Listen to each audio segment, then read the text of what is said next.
Hello and welcome to Love Thy Lawyer, where we talk to real lawyers about their lives in and out of the practice of law, how they got to be lawyers, and what their experience has been. I'm Louis Goodman, the host of the show, and yes, I'm a lawyer. Nobody's perfect. He heads the Division of Diversity, Equity, and Inclusion at the Alameda County District Attorney's Office. He prosecuted the infamous Riders case involving gross misconduct by the Oakland Police Department. Accepted to Cal on the basis of academic excellence, he walked onto the football field and started as a sophomore. He served as vice president of the National Bar Association and president of the Charles Houston Bar Association.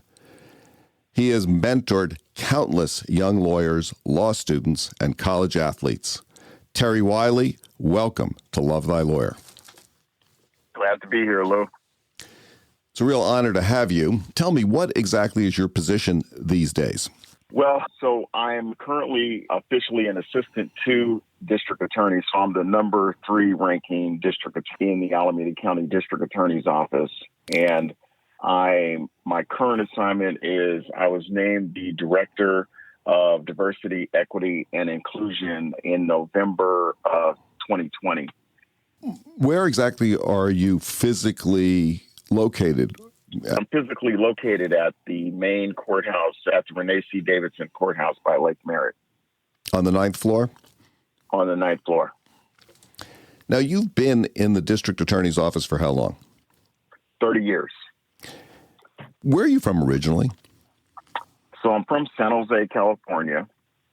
I was born on Travis Air Force Base in Fairfield, California. My dad was a career military man.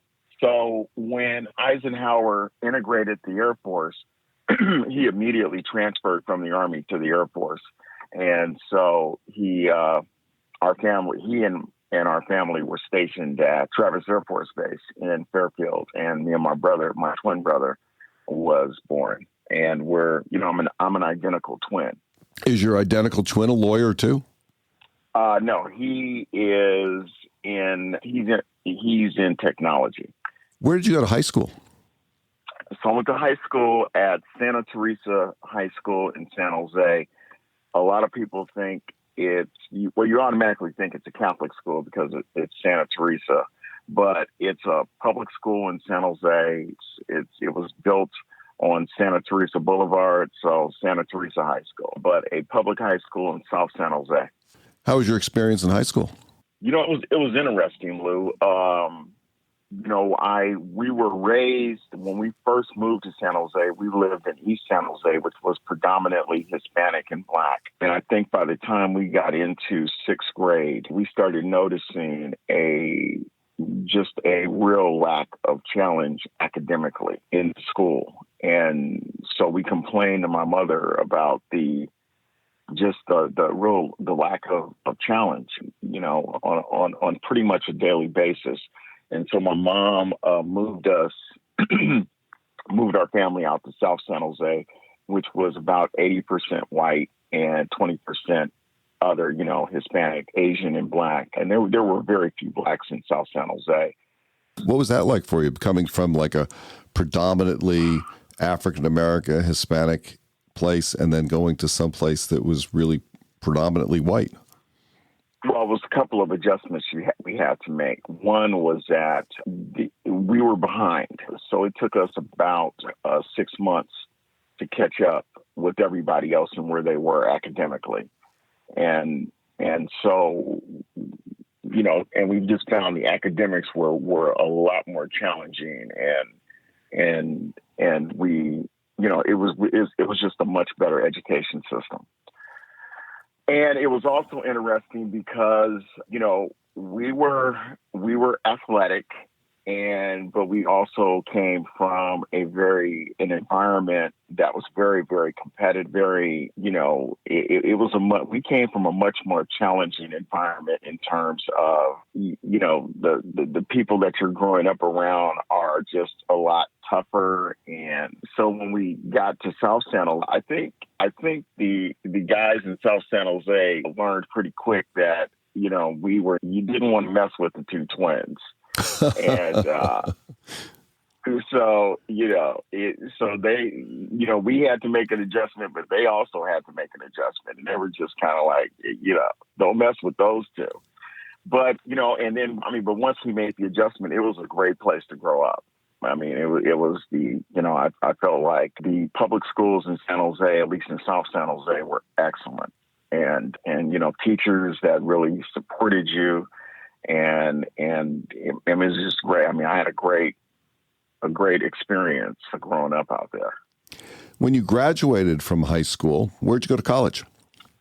The reason I went to Cal is because when I was 15 years old, I kept hearing about this Ohio State University. Ohio State, reading in the paper, and Ohio State was playing Cal. And we were living in San Jose, and my mother looked at me and my brother like we were crazy when we asked her, could she take us up to Berkeley to go watch the Ohio State Cal game?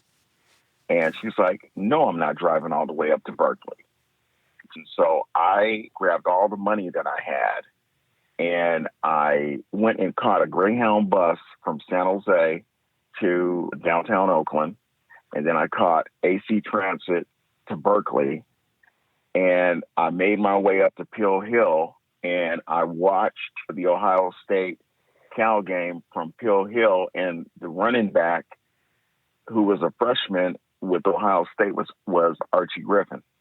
Wow. Who went on to win 2 Heisman trophies. But that experience is what led me to say, okay, this is where I am going to go to school, at this university. My experience at Cal and just the education that I received, I mean, it really changed my own personal trajectory, but it really kind of changed the trajectory of my whole family, because me and my twin brothers were the first ones to, go to a 4-year school, graduate, and then go on to graduate school. In my case, I went to law school. And so today I've got probably 18 of my nieces and nephews have all graduated from college. Oh, that's fantastic. That really is something, isn't it? Yeah. So it really impacted my whole family. And my niece, I just had a niece who just graduated from law school. So, and they will all tell you that they were all watching me and my brother, and I mean, I love Cal for a number of reasons, because I always tell people Cal changed my life, and it changed my family's life. You walked onto the football team there at Cal. I did. What prompted you to do that?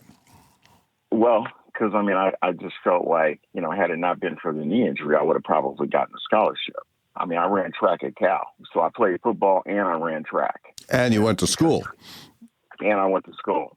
When did you start thinking about being a lawyer? When I was about, when I actually determined I was going to be a lawyer was when I was 14.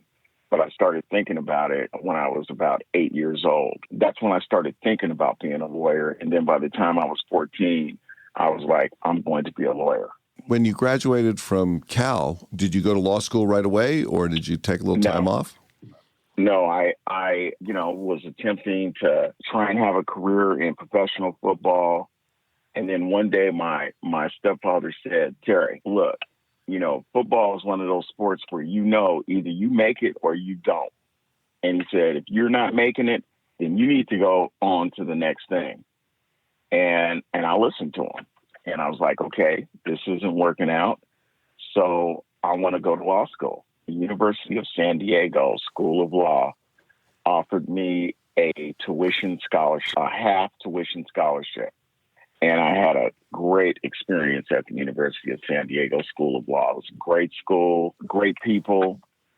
And one of my professors said, hey, I think you should interview with the DA's office. I said, okay.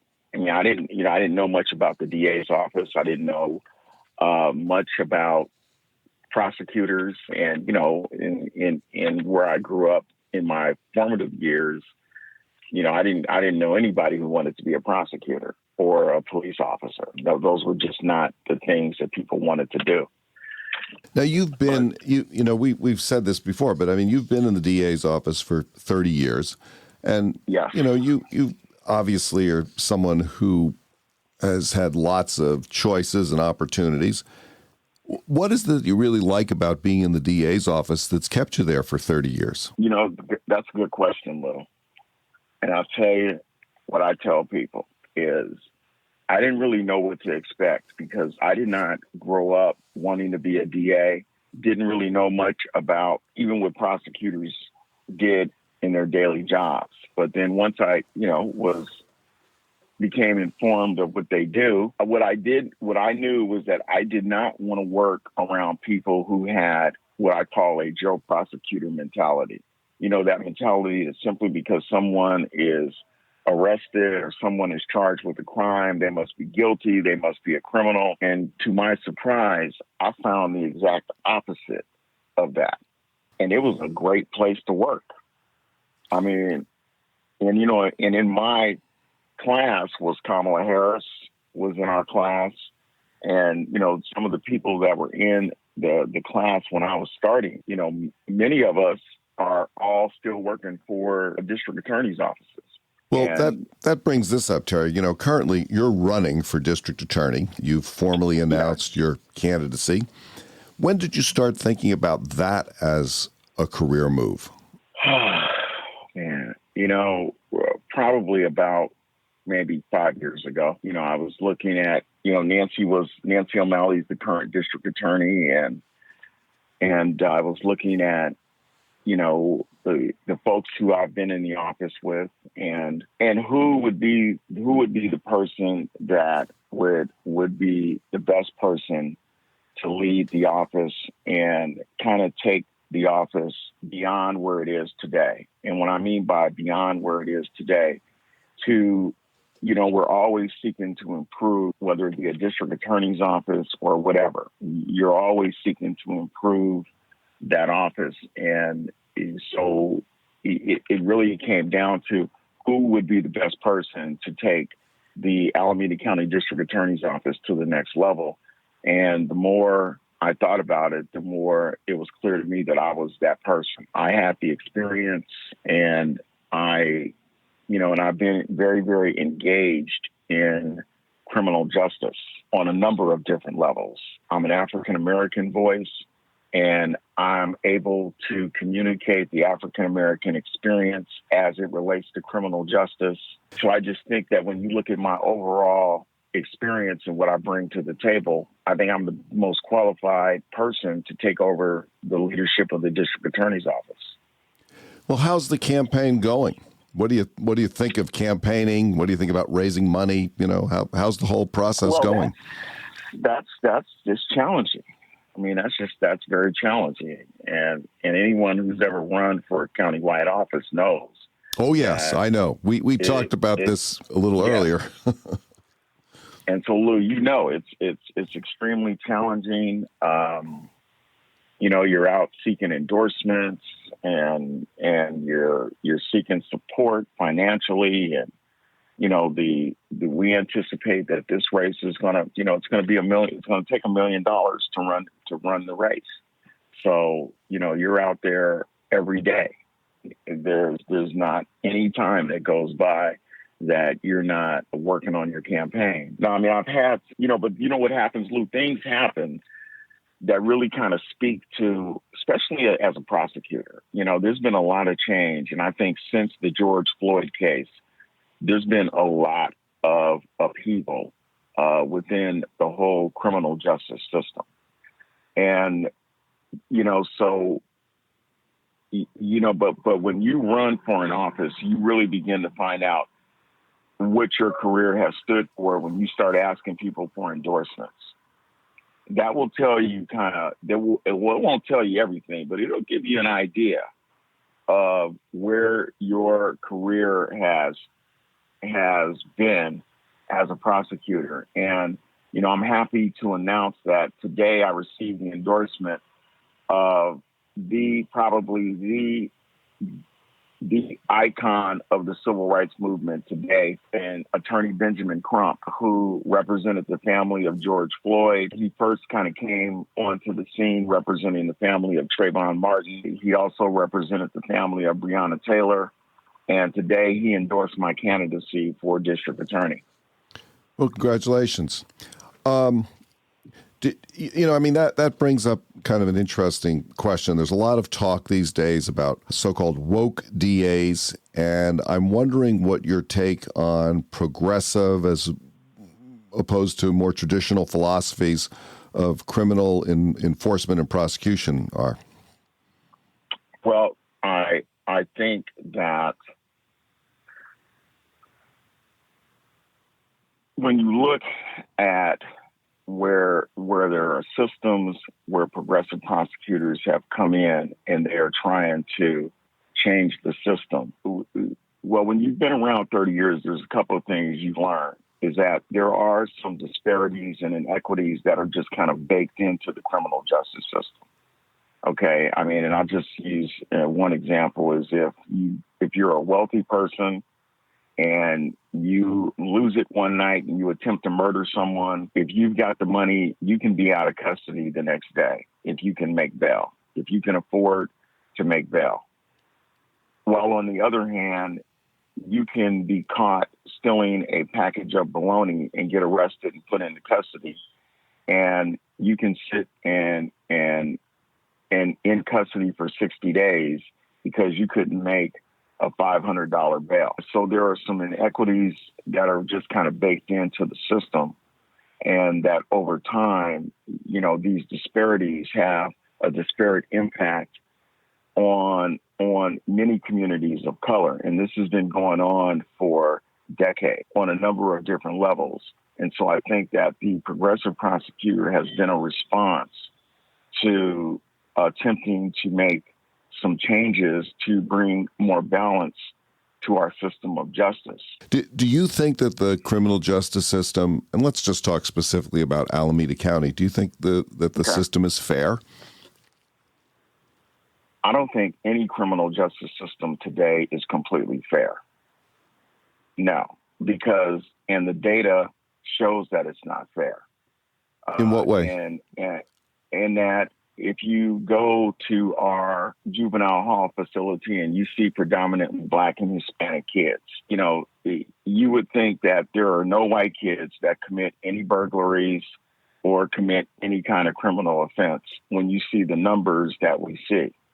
And so I think that there still exists disparities in our system of justice that we are constantly working on.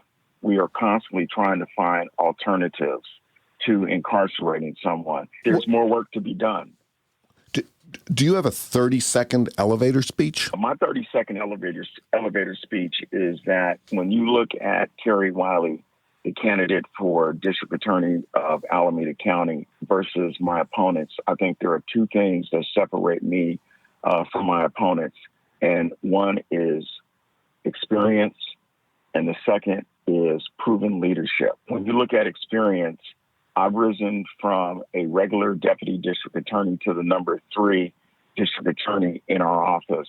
I'm going to shift gears here a little bit, Terry. What's your family life been like, and how has practicing law affected that, and how has now that you're running for office affected your family life, and what do they think of it? Well, my wife is very supportive, because she knows that I've been doing this for 30 years. And so she is supportive of the whole thing. And, my son is, he's had his own challenges. And so, I come to this race with my son having also experienced some mental health issues that have led to him being system involved. And so I completely understand when, I'll put it like this. I've been educated from both sides of the aisle. What other sorts of things do you like to do? You played football, you were very involved with sports when you were younger. What sort of things do you do to kind of keep your sanity these days? Yeah, Lou, what I enjoy doing is, where I see a need for service. I mean, I love helping others. I love providing leadership so that I stand on the shoulders of giants. When I came into the Alameda County District Attorney's Office, the members of the office who preceded me were just giants in the legal profession. And, particularly young in our careers, they would reach out to us. They would give us guidance. So we stand on the shoulders of giants. Right now, there are 3 announced candidates for district attorney. I haven't heard any word on the street about anyone else getting involved. And the 3 candidates for district attorney, all 3 of them are African-American in Alameda County right now. So I'm just kind of wondering what your comment is about the notion that no matter what happens here, we're going to have an African-American district attorney of Alameda County. I think it's great.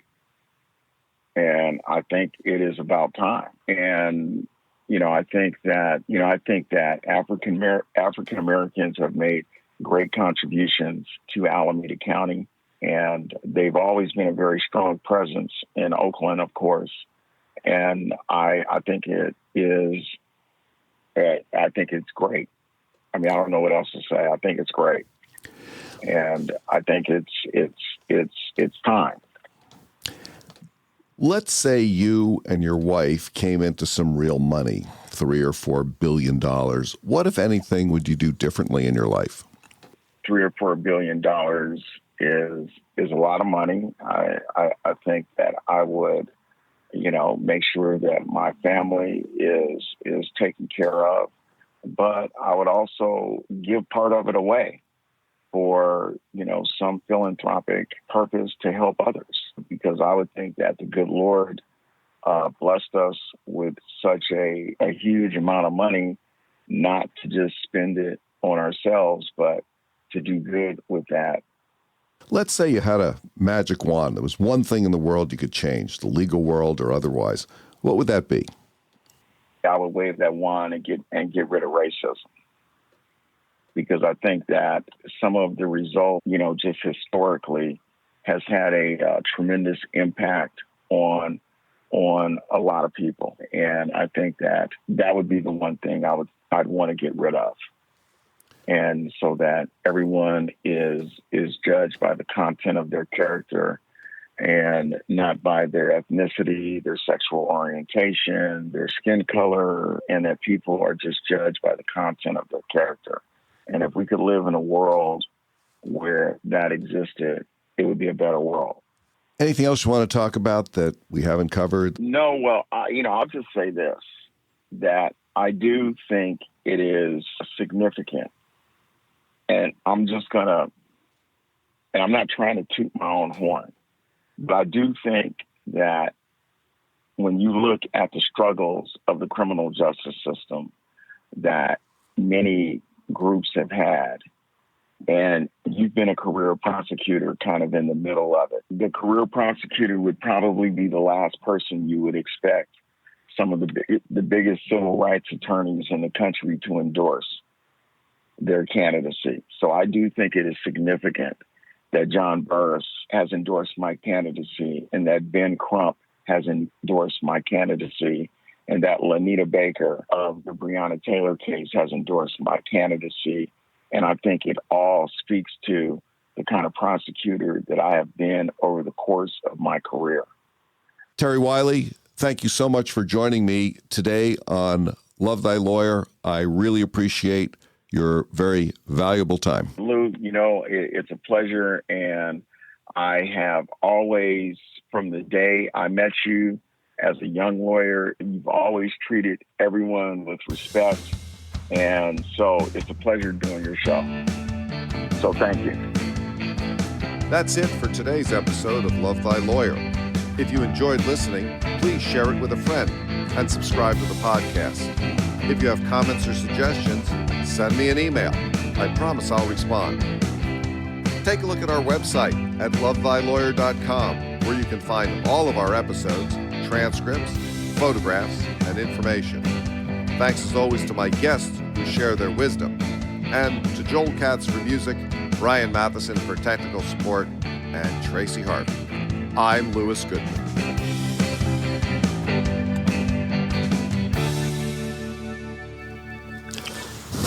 So I would call the admissions office at Cal every day.